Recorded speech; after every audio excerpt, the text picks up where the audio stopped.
I used to think that failure meant not succeeding, because that's, logically the way it works, right? Well, what is success? Success is doing the thing I set out to do. What is failure? Failure is not reaching the place I set out to get to.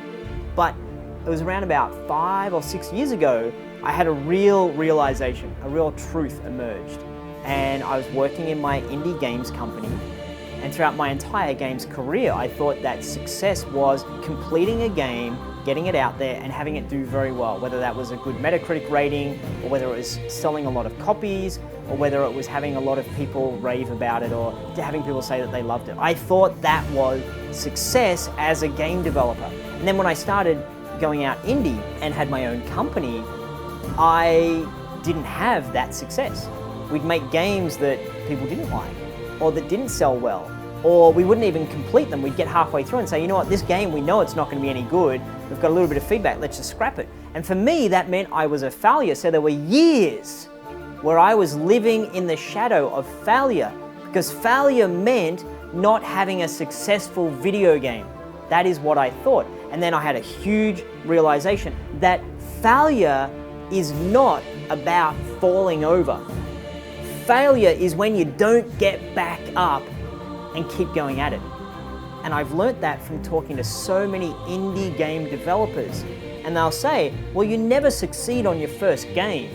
I'm like, but surely, come on. You have to be able to. And they're like, you just don't. So there are a couple of people that I really respect said to me, okay, how long have you been taking on your first game? I'm like, well, gosh, it's like a year. They're like, that's too long. You need to take a month on your first game.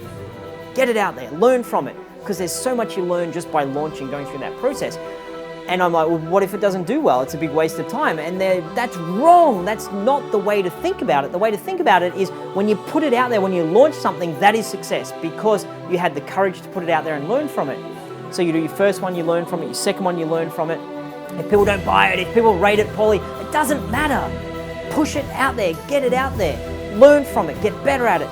Learn what people want. Learn to get better at your craft.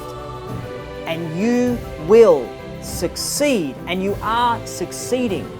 So here's my wish for you. My wish for you is that you can see what I saw. That if you are defining your success or failure as an indie game developer based upon, do I have a successful game, i.e. a game that's out there with a lot of people playing it, earning a lot of money? Do I have that, yes or no? If the answer is no, therefore I'm a failure, my challenge to you is that you flip that upside down. If every single day you are pursuing your dream and really going for it and working at it hard and coordinating with other people and asking for help and not giving up, then you, in my books, are a big success. You are only a failure if you give up.